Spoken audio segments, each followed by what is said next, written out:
मैं भावना एक साधारण सी महिला प्राइवेट स्कूल में पढ़ाने का काम करती थी। मेरी उम्र 25 साल हो चुकी थी और मेरी दुनिया मेरी माँ और 2 बहनों तक सीमित थी। घर में मैं सबसे बड़ी थी, लेकिन शायद मेरे बड़े होने का कोई खास मतलब नहीं था।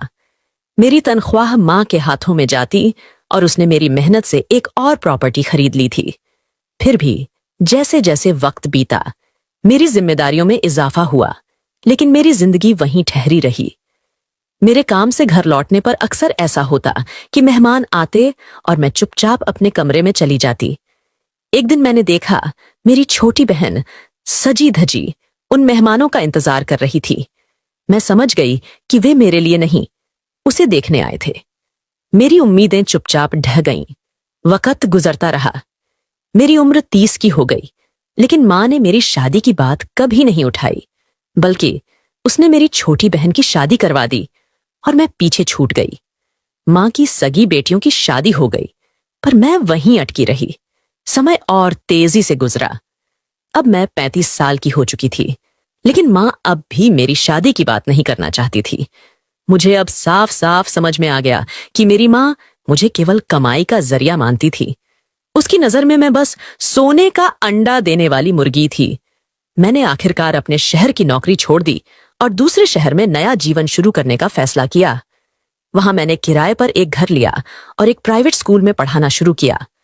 लेकिन किस्मत ने यहां भी साथ नहीं दिया। कुछ ही महीने में स्कूल बंद हो गया, क्योंकि शिक्षकों को समय पर वेतन नहीं मिलता था। मैं भी बाकी शिक्षकों की तरह इस्तीफा देकर घर लौट आई। अब मेरे पास ज्यादा पैसे नहीं बचे थे। इस नई परिस्थिति से जूझते हुए मैंने अपने घर में ही ट्यूशन शुरू करने का सोचा। दरवाजे पर ट्यूशन क्लासेस का बोर्ड लगते ही कुछ ही घंटों में पहले विद्यार्थी का आगमन हुआ। धीरे धीरे 5-6 बच्चे पढ़ने आने लगे और जिंदगी दोबारा पटरी पर आने लगी थी। फिर एक दिन एक 15 साल का लड़का अभिषेक मेरे पास पढ़ने आया। उसकी उम्र बाकी बच्चों से ज्यादा थी, इसलिए उसने अपना ट्यूशन का समय अलग करवा लिया। पहले पहले तो सब ठीक था, लेकिन कुछ दिनों बाद उसकी हरकतों ने मुझे हैरान कर दिया। अभिषेक ट्यूशन में आते ही अपनी गोद में बैग रखकर मुझे देखता रहता। एक दिन जब मैं बोर्ड से पीछे मुड़ी तो देखा उसकी नजर बोर्ड पर नहीं, मुझ पर थी। उसकी आंखों में कुछ अजीब सा था, और फिर उसकी गोद में रखे बैग की हलचल ने मेरी बेचैनी और बढ़ा दी। मेरे कदम खुद ब खुद उसकी तरफ बढ़े। मैंने उसका बैग हटाया और जो दृश्य मेरे सामने था उसने मेरे पैरों तले जमीन खिसका दी। 15 साल का वह लड़का मुझे देखकर वहीं बैठे बैठे अपनी हदें पार कर रहा था। उस पल मेरे भीतर गुस्सा, शर्मिंदगी और घिन का तूफान उमड़ पड़ा। लेकिन मैं जानती थी ये लड़ाई सिर्फ अभिषेक के खिलाफ नहीं थी। ये लड़ाई मेरे जीवन के हर उस पल के खिलाफ थी जिसने मुझे पीछे धकेलने की कोशिश की थी। उसकी माँ की गोद में उसका 6 महीने का बच्चा था और पास ही उसका बड़ा बेटा अभिषेक खड़ा था। वो महिला मेरे पास आई और अभिषेक का एडमिशन कराते हुए बोली, मैडम, आप मेरे बेटे को कम से कम 4 घंटे ट्यूशन दीजिए। घर पर यह बहुत परेशान करता है और पढ़ाई में भी दिलचस्पी नहीं लेता। आपके डर से शायद ये थोड़ी पढ़ाई कर ले। उसने आगे कहा, मैं आपको एक्स्ट्रा क्लासेस के लिए कुछ ज्यादा पैसे भी दूंगी। अतिरिक्त पैसे किसे नहीं चाहिए होते। वैसे भी मेरा खुद का कोई परिवार नहीं था और न ही मुझे किसी पति को जवाब देना पड़ता था। इसीलिए मैंने खुशी खुशी उसके बेटे को एक्स्ट्रा क्लास देने के लिए हाँ कर दी। अगले ही दिन से अभिषेक ट्यूशन आने लगा। मुझे जल्दी ही समझ में आ गया कि अभिषेक पढ़ाई में काफी होशियार है। बाकी बच्चों के जाने के बाद भी उसकी एक्स्ट्रा क्लास चलती रहती थी। ट्यूशन के दौरान अभिषेक बहुत सी अच्छी बातें करता था। उसके साथ समय कब बीत जाता मुझे पता ही नहीं चलता। शायद क्योंकि मैं भी अपनी जिंदगी में अकेली थी, तो उसकी बातें सुनकर मुझे भी कोई सहारा मिल गया था। ऐसे ही दिन बीत रहे थे। मैं जिस घर में रहती थी उसकी ऊपरी मंजिल का एक कमरा पहले से ही टूटा हुआ था। अब वहां एक नया किराएदार आकर रहने लगा था, जो कि मेरी ही तरह अकेला था। एक शाम की बात है, 6 बजे के करीब अभिषेक अपने घर जाने के लिए निकला ही था कि तभी वह नया किराएदार मुझे चाय के लिए बुलाने आया। उसकी बात सुनकर अभिषेक अचानक रुक गया और बोला, मैडम, मुझे मैथ्स के कुछ सवाल समझने हैं। ये कहते हुए वह मुझे क्लासरूम में ले आया।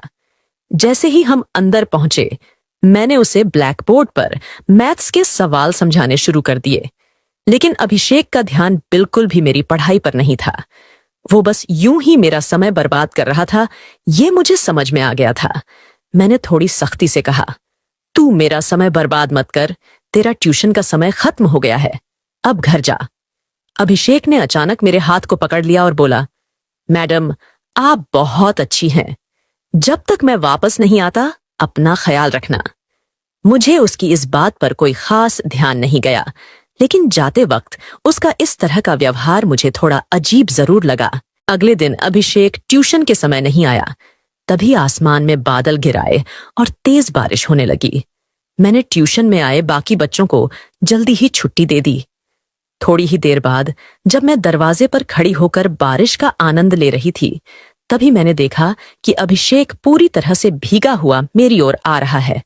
उसे इस हालत में देखकर मैंने जल्दी से उसे अंदर बुलाया और रुमाल फेंकते हुए कहा, जल्दी अंदर आ जाओ। अभिषेक घर के अंदर आते ही मुझसे लिपट गया। उसकी इस अचानक हरकत से मैं हैरान रह गई। वो रो रहा था। मैंने उससे पूछा, क्या हुआ अभिषेक, क्यों रो रहे हो? उसने सुबकते हुए कहा, आज मम्मी ने मुझे मारा है, मैं अब घर वापस नहीं जाऊंगा। उसकी बातें सुनकर मेरा दिल पिघल गया। उस रात वो घर जाने को बिल्कुल तैयार नहीं था। मैंने उसे खाना खिलाया, लेकिन फिर भी वो घर जाने को राजी नहीं हुआ। उसकी मां भी उसे देखने नहीं आई और जब मैंने फोन किया तो उसका नंबर भी नहीं मिला। आखिरकार मैंने उसे अपने घर में ही सुला लिया। वो रात मेरे लिए भी अजीब थी, लेकिन कहीं ना कहीं मैंने महसूस किया कि अभिषेक भी शायद उसी तरह अकेलापन महसूस कर रहा था जैसे मैं करती थी। वह रात भी ऐसी ही थी जब अभिषेक मेरे कमरे में सोया हुआ था। अगले दिन सुबह सुबह दरवाजे पर दस्तक हुई। अभिषेक की मां खड़ी थी और जैसे ही मैंने दरवाजा खोला, उन्होंने रोते हुए कहा, आप इस लड़के को अपने घर में बिल्कुल भी मत रखिए, मैं इससे तंग आ चुकी हूं, आप भी इसे निकाल दीजिए। उनकी आंखों में आंसू थे और उन्होंने गुस्से में अभिषेक को थप्पड़ मारा। मैं हैरान रह गई। मैंने उन्हें रोकते हुए कहा, आप उसे क्यों मार रही हैं? इस पर वह बोली, इसकी तरफदारी मत कीजिए, नहीं तो आप पछताएंगी। अगर आप इसे अपने पास रखना चाहती हैं तो रख लीजिए, मैं इसकी ट्यूशन फीस भी नहीं दूंगी। इतना कहकर वह चली गईं। मुझे ऐसा लगा कि उन्होंने अपने बेटे के लिए ममता खो दी है। अभिषेक चुपचाप मेरे पीछे आकर लिपट गया। उसकी मां के जाते ही उसने मुझे जोर से गले लगाया। उसकी मासूमियत देखकर मेरा दिल पिघल गया। मैंने सोचा, वैसे भी मैं घर में अकेली हूं, कुछ दिनों के लिए अभिषेक को रख सकती हूं। शायद उसकी मां का गुस्सा ठंडा हो जाए और वह उसे वापस ले जाए। लेकिन ऐसा नहीं हुआ। अभिषेक की मां ने उसके कुछ सामान दरवाजे पर छोड़ दिया और चली गई। मैं इसे क्षणिक गुस्सा समझ रही थी, मगर 2 दिन बाद पता चला कि वे लोग कॉलोनी छोड़कर किसी और शहर चले गए हैं। उनके फोन भी बंद हो गए थे। मैं यह बात अभिषेक से छिपाए रखी, क्योंकि उसे यह जानकर बहुत धक्का लगता कि उसके माता पिता उसे छोड़कर चले गए हैं। धीरे धीरे मैंने अभिषेक को अपने घर में ही रखना शुरू कर दिया। वह सुबह स्कूल जाता, शाम को ट्यूशन करता और रात को मेरे कमरे में आकर सोता। सब कुछ सामान्य चल रहा था, लेकिन एक रात कुछ अजीब हुआ। हमेशा की तरह उस दिन भी अभिषेक मेरे कमरे में सोने आया और लाइट बंद कर दी। वह अंधेरे में सोने का आदी था और उसकी आदत के चलते मैंने भी अंधेरे में सोने की आदत डाल ली थी। अचानक उस रात अभिषेक ने मुझे बहुत जोर से पकड़ लिया। उसकी पकड़ इतनी मजबूत थी कि मुझे यकीन ही नहीं हुआ कि वह 15 साल का लड़का है। मैं बहुत डर गई थी। ना तो मैं उठ पाई, ना ही उसकी पकड़ से खुद को छुड़ा पाई। लगभग आधे घंटे बाद वह अलग हुआ। मैं कांप रही थी और डर के मारे हॉल में चली गई। सुबह अभिषेक जब कमरे से बाहर आया तो वह ऐसे व्यवहार कर रहा था जैसे रात में कुछ हुआ ही नहीं। मैं उसे कुछ कहने ही वाली थी, तभी वह किचन की ओर बढ़ गया। उसकी मासूमियत देखकर मेरे मन में उथल पुथल मच गई। उसने मेरे लिए चाय बनाई और मेरे कमरे में मेरा इंतजार कर रहा था, मानो कुछ हुआ ही ना हो। वो मेरे कमरे में था और अचानक उसे देखकर मैं थोड़ी शर्म से भर गई। फौरन बाथरूम की ओर बढ़ी, अंदर जाकर जल्दी से अपने कपड़े ठीक किए और फिर बाहर आई। बाहर आते ही मैंने अभिषेक से सवाल किया, अभिषेक, तुम्हारी तबीयत ठीक तो है ना? रात को तुमने मुझे इतनी जोर से क्यों पकड़ा था? अभिषेक ने बेहद शांत अंदाज में जवाब दिया, मैडम, शायद आपको कोई गलतफहमी हुई है। मैं तो जल्दी ही सो गया था। उसके जवाब से मुझे थोड़ी राहत मिली। लगा कि शायद वो सब कुछ नींद में हुआ होगा। मैंने उस बात को और ज्यादा तूल नहीं दी। कुछ देर बाद अभिषेक स्कूल चला गया।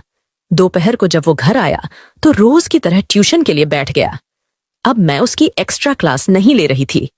उस दिन बाकी बच्चे चले गए, मगर अभिषेक काफी देर तक रुका रहा। मैं उसे बोर्ड पर गणित के कुछ सवाल समझा रही थी और मेरी नजर बोर्ड पर ही थी। अचानक जब पीछे मुड़कर देखा तो अभिषेक की हालत कुछ अजीब लगी। उसकी नजर पढ़ाई पर नहीं थी और वो अपनी गोद में बैग रखे किसी अजीब हरकत में लगा हुआ था।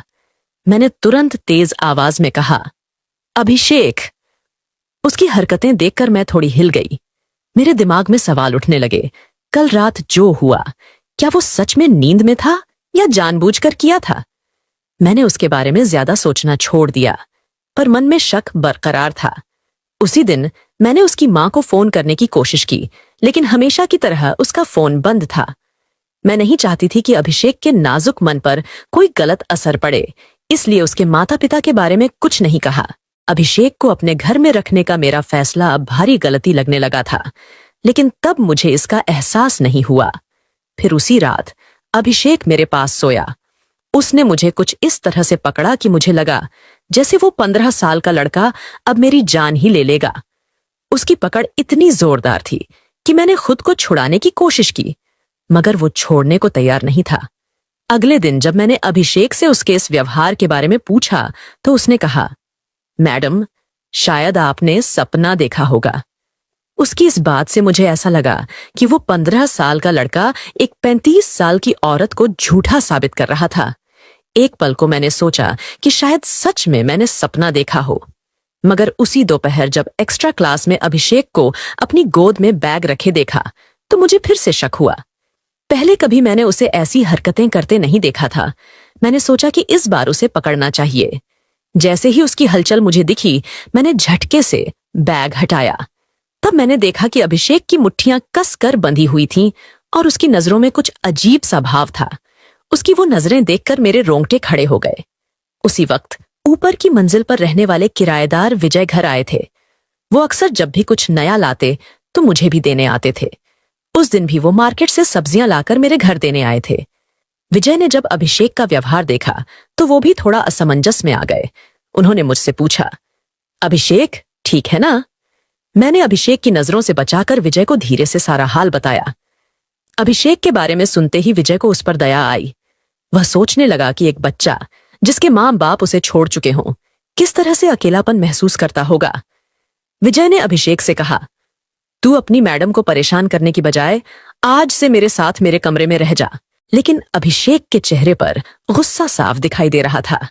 वह मेरे पीछे छिपते हुए विजय को घूरने लगा और बोला, मैं अपनी भावना मैडम को छोड़कर कहीं नहीं जाऊंगा और तुम भी आज के बाद मेरी मैडम के पास मत आना। यह अभिषेक का वही रूप था जिसे मैं समझ नहीं पा रही थी। उसकी ये अचानक की गई बदतमीजी ने मुझे चौंका दिया। मैंने उसे डांटते हुए कमरे में भेज दिया। विजय ने भी चुपचाप अपनी लाई हुई सब्जी मेरे पास रखी और वहां से चला गया।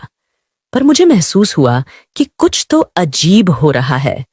रात को सोते वक्त अभिषेक अक्सर कुछ बड़बड़ाता, कभी शादी की बातें, कभी मेरे साथ भविष्य के सपने। पर ये बातें मुझे अजीब लगती। मैं जानती थी कि कुछ गड़बड़ है, लेकिन ये समझ नहीं पा रही थी कि आखिर ये सब क्यों हो रहा है। एक रात मैंने अभिषेक से कहा कि वह बाहर हॉल में जाकर सो जाए, पर उसने मेरी बात नहीं मानी। जिद करके वह मेरे कमरे में आया और आते ही कमरे की सारी लाइट्स बंद कर दी। कमरे में घुप अंधेरा हो गया और अभिषेक मेरे पास आकर लेट गया। आधी रात के करीब मुझे अचानक महसूस हुआ कि अभिषेक का बर्ताव फिर से अजीब हो रहा है। इस बार उसने धीरे धीरे मेरे शरीर पर हाथ फेरा और मुझे कस कर पकड़ लिया। मैं घबराई और जोर से चिल्लाने लगी। तभी विजय, जो हॉल में मेरी आवाज सुनने के इंतजार में था, दौड़ते हुए मेरे कमरे में आ गया।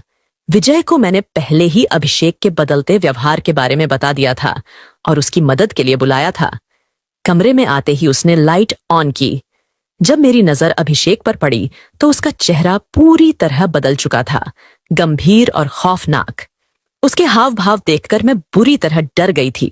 विजय ने किसी तरह अभिषेक से मुझे छुड़ाया, लेकिन अभिषेक बिस्तर पर ऐसे पड़ा था जैसे वह पूरी तरह से जड़ हो गया हो। उसके हाथ पैर अकड़ गए थे, आंखें कसकर बंद थीं और वह कांप रहा था। यह देखकर हमें बिल्कुल समझ नहीं आ रहा था कि उसे अचानक क्या हो गया। बिना देर किए हमने अभिषेक को अस्पताल पहुंचाया। अस्पताल में डॉक्टरों ने बताया कि अभिषेक को मिर्गी के दौरे पड़ते हैं और सही इलाज न होने की वजह से उसकी हालत बिगड़ती जा रही थी। डॉक्टर ने यह भी कहा कि अगर अभिषेक को समय पर अस्पताल नहीं लाया जाता तो उसकी जान भी जा सकती थी। डॉक्टर की ये बातें सुनकर मैं स्तब्ध रह गई। पिछले कुछ दिनों में अभिषेक के साथ एक गहरा संबंध बन चुका था, जैसे वह मेरे परिवार का हिस्सा हो। 2 दिन बाद अभिषेक को अस्पताल से छुट्टी मिल गई। घर लौटते ही वह मेरे पैर पकड़कर रोने लगा। तब मैंने उसे सांत्वना दी और कहा कि वह घबराए नहीं, सब कुछ ठीक हो जाएगा। जब मैंने अभिषेक से पूछा कि क्या उसके माता पिता का हाल चाल है, तो उसकी आंखों में एक अदृश्य दर्द था। मैडम, उसने धीरे से कहा, मेरे माता पिता इस शहर को छोड़ चुके हैं। जब मां ने मुझे मार पीट कर घर से निकाला तो उसने कहा था कि मैं इस शहर से चली जाऊंगी। अभिषेक ने अपने अतीत का एक चौंकाने वाला रहस्य उजागर किया। जिस महिला को आप मेरी असली मां समझती हैं, वह वास्तव में मेरी जन्म मां नहीं है। मुझे अनाथालय से गोद लिया गया था जब मैं केवल 6 साल का था। उन लोगों की शादी को 7 साल हो चुके थे और उनके पास कोई संतान नहीं थी। कुछ साल बाद जब उन्हें अपना बच्चा हुआ तो मां का मुझसे प्यार घटने लगा। उसकी आवाज में आंसू थे जब उसने कहा, जब मैंने ट्यूशन के लिए आना शुरू किया तब मैंने देखा कि आप मुझसे प्यार से बात करती थीं। उस दिन जब मेरी मां ने मुझे घर से बाहर निकाला तो मैं आपके पास शरण लेने आया।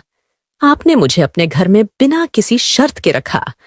विजय ने इस स्थिति को सुनकर कहा, अभिषेक, अगर तुम्हें कोई आपत्ति नहीं है तो मैं तुम्हें गोद लेना चाहता हूं। विजय और मैंने अपनी अपनी कहानियां साझा की। उसने बताया कि कैसे उसके समाज में उसके मेडिकल टेस्ट के कारण उसकी शादी नहीं हो पा रही थी। मैंने विजय को बताया कि मैंने अपनी शादी के बारे में कभी सोचा नहीं था, लेकिन उसकी अच्छाई ने मुझे अपनी सोच बदलने पर मजबूर कर दिया। हमने कानूनी रूप से अभिषेक को गोद लिया और हम तीनों एक नया परिवार बन गए। भगवान हमें किस रास्ते से जोड़ देगा यह कहना मुश्किल है। मेरे अपने लोग मुझे छोड़ चुके थे, लेकिन विजय ने मुझे एक नया जीवन दिया और अभिषेक ने मुझे मातृत्व का अनुभव कराया। तो दोस्तों, यह थी आज की कहानी।